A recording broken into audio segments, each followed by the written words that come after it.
कब तक उदास बैठेगा तू अपनी जिंदगी में, कब तक उदास बैठेगा तू अपनी जिंदगी में। ऐ मेरे दोस्त चल उठ, नाम कर, दुनिया को दिखा कि तू क्या चीज है और क्या उखाड़ने यहाँ तू आया है। स्वागत है बच्चों आपके अपने चैनल 10वीं बार दीपक सर में। आई होप आप सभी बहुत ज्यादा अच्छे होंगे और अपनी पढ़ाई अच्छे से करते होंगे। अगर नहीं करते हैं तो पढ़ाई अच्छे से करना चालू कर दीजिए, क्योंकि आपका भी एग्जाम का समय आने वाला है।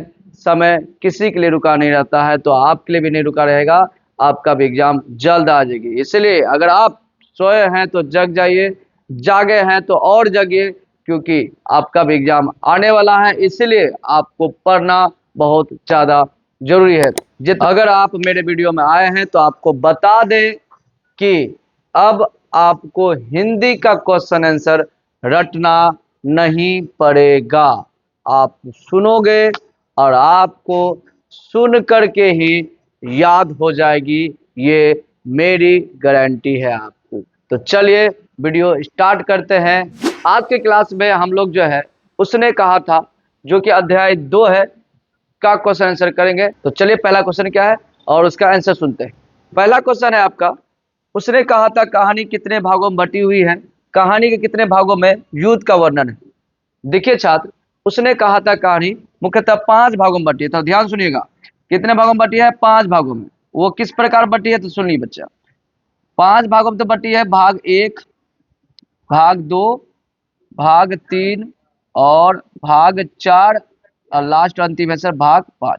अर्थात उसने कहा था कहानी मुख्यतः 5 भागों में बटी है। और युद्ध का जो वर्णन है सर, वो भाग 2, भाग 3, भाग 4। इसमें देखिए सर आपका किसका वर्णन है? युद्ध का वर्णन है। अब आई बात कि सर आपको लिखना है वहां, तो लिखेंगे कैसे? तो आप लिख सकते हैं कि उसने कहा था कहानी मुख्यतः 5 भागों में बटी है, जिसमें कि भाग 2, भाग 3, भाग 4 में युद्ध का वर्णन किया गया है। अगर एक्स्ट्रा पॉइंट जोड़ना चाहते तो आप लिख सकते हैं कि उसने कहा कहानी एक सच्चे प्रेम घटना पर आधारित कहानी है। बस आप इतना लिखेगा और आपका आंसर हो गया। आई होप आप लोगों को सुनकर याद हुआ होगा। चलिए अब इसका नेक्स्ट क्वेश्चन को हम देखते हैं। दूसरा क्वेश्चन है आपका, कहानी के पात्रों की एक सूची तैयार करिए। तो चलिए कहानी के जो प्रमुख सब पात्र थे उसका सूची हम आपको बताते हैं। कहानी के जो प्रमुख पात्र थे वो मुख्य 5 पात्र थे, जिसमें कहानी का जो मेन प्रमुख पात्र थे, जिसको हम लोग हीरो बोलते हैं, वो है भैया आपका लहना सिंह तथा उसकी हीरोइन होड़ा। तो ये है भैया लहना सिंह और उसकी प्रेमिका होड़ा। लेकिन आपको पता ही है सच्चा प्यार हमेशा अधूरा होता है। तो होड़ा का शादी हो गया भैया किससे?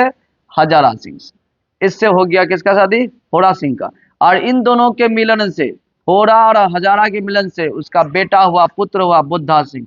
ये हो गया पुत्र। ठीक है सर, किसका पुत्र है? होड़ा और हजारा सिंह का पुत्र बुद्धा सिंह, ये उसका पुत्र हो गया। दोनों के मिलन से ये हुआ, लेकिन होना इससे चाहिए था। चलिए कोई बात नहीं, आगे बढ़ते हैं।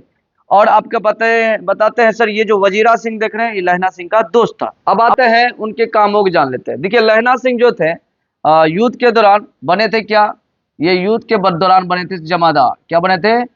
जमादार, है ना। अब आती है होरा। होरा इस कहानी का क्या है सर? होरा इस कहानी की नायिका है, अर्थात हीरोइन है। ठीक है, याद रखिएगा। बुद्धा सिंह होरा और हजारा सिंह का पुत्र था। और हजारा सिंह क्या था भैया? पलटन के जो हजारा सिंह थे वह सूबेदार थे। कौन थे भैया? सूबेदार। हजारा सिंह क्या था? सूबेदार। ठीक है, याद रखिएगा। और वजीरा सिंह क्या थे? तो पलटन के विदूषक थे। विदूषक थे, ये याद रखिएगा। वजीरा सिंह क्या थे? पलटन के विदूषक थे। अर्थात कहने का तात्पर्य ये हुआ सर, इस जो आप देख रहे हैं 5 कैरेक्टर को, इस 5 कैरेक्टर्स में आपको ऑब्जेक्टिव में क्वेश्चन बिल्कुल दिखेगा कि लहना सिंह क्या थे। तो आप बोलिएगा लहना सिंह जो पलटन के थे वो पलटन के जमादार थे। और हजारा सिंह कौन थे? तो हजारा सिंह सूबेदार थे। और वजीरा सिंह कौन थे? तो विदूषक थे।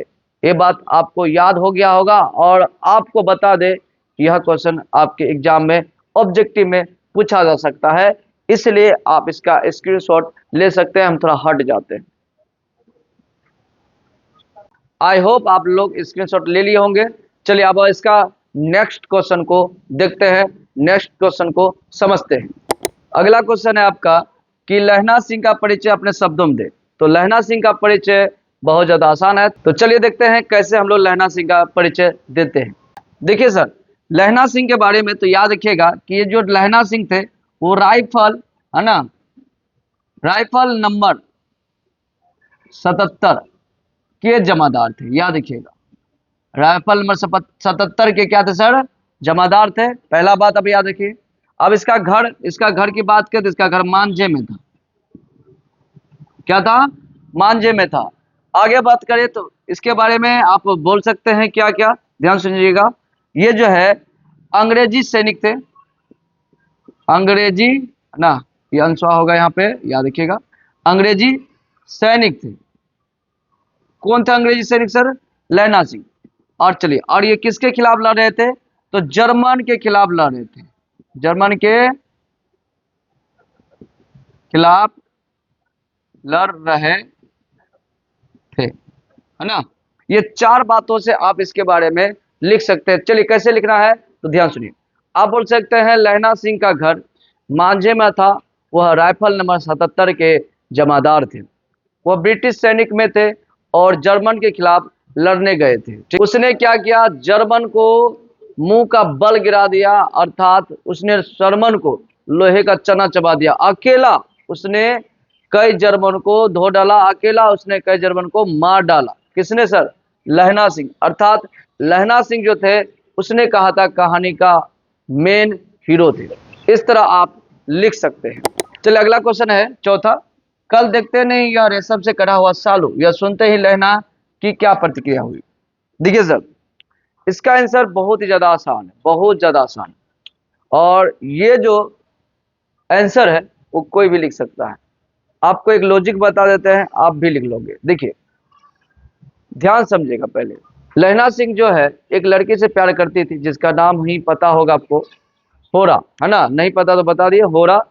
होरा नाम की लड़की थी, इससे ये बहुत ज्यादा प्यार करता था लहना सिंह। साथ में उठता बैठता था, साथ में जाता था मार्केट, है ना। जब भी लहना सिंह पूछता था तेरी कुर्माई हो गई, तो होरा जो है धत करके भाग जाती थी। लेकिन जब एक दिन जो है लहना सिंह जो है पूछा कि तेरी कुर्माई हो गई, तो उसमें होरा ने जवाब दिया हाँ हो गई। और क्या बोली? कल देखते नहीं ये रेशम से कटा हुआ सालू, ऐसा बोल दिया। आप तुम्हें सोचो, जिसके लिए तुम्हारे दिल में जगह होगा, प्यार होगा, उनका शादी कहीं और लग जाए तो कैसा फीलिंग होगा? सेम उसी प्रकार की फीलिंग हुआ किसको? लहना सिंह ने। जब उसने यह सुना तो बहुत ज्यादा गुस्सा से क्रोधित हो गया, उसके आंखों के सामने अंधेरा छा गया। ये क्या बोलती? वो गुस्से से अपने घर की ओर जा रहा था, तभी रास्ते से एक दूध वाला दूध लेकर आ रहा था। तो उसने क्या किया? दूध वाले को धकेल दिया। एक कुत्ता सोया हुआ था, उसने एक बड़ा सा ढेरा लेके कुत्ते को दे मारा। उसके बाद एक जो है पंडित नहा धो के आ रहा था, उसको आड़ी पर से गिरा दिया। ऐसा करते हुए कैसो अटपट करते हुए ये कहाँ तक पहुंचा? घर तक पहुंचा। यह ऐसी प्रतिक्रिया रही किसकी सर? लहना सिंह की। तो आई होप आप लोगों को अच्छे से समझ आया होगा। चलते हैं अब नेक्स्ट क्वेश्चन में। अगला क्वेश्चन है आपका, जारा क्या है? मौत है और निमोनिया से मरने वालों को मुरब्बा नहीं मिला करते। वजीरा सिंह के इस कथन का क्या असर है? वजीरा सिंह आपको पता ही होगा पलटन के क्या थे? विदूषक। लिखाया भी है तो याद रखिएगा। ये क्वेश्चन जो है सर बहुत अच्छा है, इस क्वेश्चन को समझिए, फिर से सुनाते हैं, सुनिएगा। क्वेश्चन है जारा क्या है? मौत है और निमोनिया से मरने वाले को मुरब्बा नहीं मिला करते। तो ध्यान सुनिए सर इसका आंसर। ये जो बात कही गई सर युद्ध के मैदान में कही गई, और किसने कही? वजीरा सिंह ने कही, है ना। इसमें कहने का क्या तात्पर्य था तो उसको समझते हैं। वजीरा सिंह कहना चाहते थे कि लोग निमोनिया से मर जाते हैं, लोग हैजा से मर जाते हैं, लोग कैंसर से मर जाते हैं, लोग टीबी से मर जाते हैं। अर्थात व्यक्ति को एक ना एक दिन तो मरना ही है, लेकिन जो देश के लिए मरेगा, जो देश के लिए शहीद होगा, उसे ही तो शहादत मिलेगी, उसे ही तो वीरगति मिलेगी, उसे ही तो देश उसे पुरस्कार देंगे। ये कहा किसने कहा भैया? वजीरा सिंह ने। तो इस तरह आप लिख सकते हैं इसका क्वेश्चन आंसर। आई होप आप लोगों को अच्छा लग रहा होगा। अगर मेरा वीडियो आपको अच्छा लगे तो एक काम करिए, चैनल को लाइक करिए, सब्सक्राइब करिए और अपने दोस्तों को भी शेयर करिए। इतना तो आप कर ही सकते हैं। चलिए अब इसका नेक्स्ट क्वेश्चन को हम लोग देखते हैं। क्वेश्चन नंबर 6 है आपका कि लहना सिंह के गांव में आया तुर्की मौलवी क्या कहता था। देखिए सर, लहना सिंह के गांव में एक तुर्की मौलवी आया था जो कि बच्चे होने का ताबीज मारता था। ये लहना सिंह के गांव में क्या फैलाया था उसको बात समझिए। अर्थात लहना सिंह के गांव में ये क्या कहे थे, सुनिएगा ध्यान से। इसने कहा था कि जो जर्मन लोग होते हैं वह जो है वेद पढ़ पढ़ के बहुत बड़े पंडित बन गए हैं। अगर वो भारत आते हैं तो भारत में से गो हत्या को बंद कर देंगे।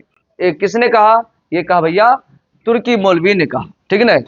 ऐसा आप वहां पे आंसर लिख सकते हैं, आपको वहां पूरा में पूरा नंबर जरूर मिलेगा। चलिए आखिरी और अंतिम क्वेश्चन है सर आपका कि मृत्यु के कुछ समय पहले स्मृति बहुत साफ हो जाती है, जन्म भर की घटना एक एक करके सामने आती है और सारे दृश्यों के रंग साफ होते हैं, समय की धुंध बिल्कुल उन पर से हट जाती है। ये क्वेश्चन थोड़ा लंबा है, आपको ध्यान से इसको पढ़ना है, 1 से 2 बार पढ़ना है और समझना है। चलो एक बार और पढ़ते हैं, समझना ध्यान से। क्वेश्चन है आपका, मृत्यु के कुछ समय पहले स्मृति बहुत साफ हो जाती है ना। आगे है इसका, जन्म भर की घटना एक एक करके सामने आती है, सारे दृश्यों के रंग साफ होते हैं, समय का धुंध बिल्कुल उन पर से हट जाती है। चलिए इस पंक्ति का मतलब समझाते हैं। देखिए यह पंक्ति बिल्कुल सत्य कहा है कि जब आप मृत्यु के करीब होंगे तो आपको जन्म भर की घटना याद आएगी, वैसी घटना जो आपके बहुत दिल के करीब है। जैसे स्कूल में कोई बात जिसमें आपको बहुत ज्यादा दुख पहुंचा होगा, माँ पिता का बात जिसमें आपको बहुत ज्यादा दुख पहुंचा होगा, पत्नी का बात जिसमें आपको बहुत ज्यादा खुशी होगा। अर्थात वैसा बातें जो आपके दिल के करीब हो, वो बातें जब आप मृत्यु के करीब होंगे तो आपको एक एक करके याद आएगी। जिस प्रकार लहना सिंह जब अंतिम क्षण में था तो उसको पहली बार कब होरा मिला वो याद आ रहा था, फिर वो अपने भाई को याद कर रहा था और ऐसा ही करते करते उसकी मृत्यु हो गई थी। उसी प्रकार जब व्यक्ति की मृत्यु नजदीक आती है तो वह जन्म भर की घटना को याद करता है, याद करते हुए दिखिएगा उसकी आंखों से आंसू निकलेगा, है ना। ये कंडीशन होता है सर। अर्थात यह पंक्ति बिल्कुल क्या है, सत्य है। आप इसको इस तरह बना करके लिख सकते हैं। प्यारे बच्चों, इसमें क्वेश्चन आंसर को बहुत ज्यादा अच्छे से बताया गया है। हमें पूरा विश्वास है कि आपको क्वेश्चन आंसर सभी समझ में आया होगा और आप उसको बना करके लिख दोगे। आपको जितना बात बताया गया है बस आपको करना क्या है, उसको अच्छे से सुनना है, सुन करके आप उसको बना करके लिख सकते हैं। हम पूरा कोशिश किए हैं कि क्वेश्चन आंसर बहुत ज्यादा आसान लगे आपको और समझ में भी आ जाए। बाकी आपको कैसा लगा हमें अवश्य कमेंट करिएगा। मिलते हैं आपसे अगले वीडियो में, तब तक ले जय हिंद जय भारत।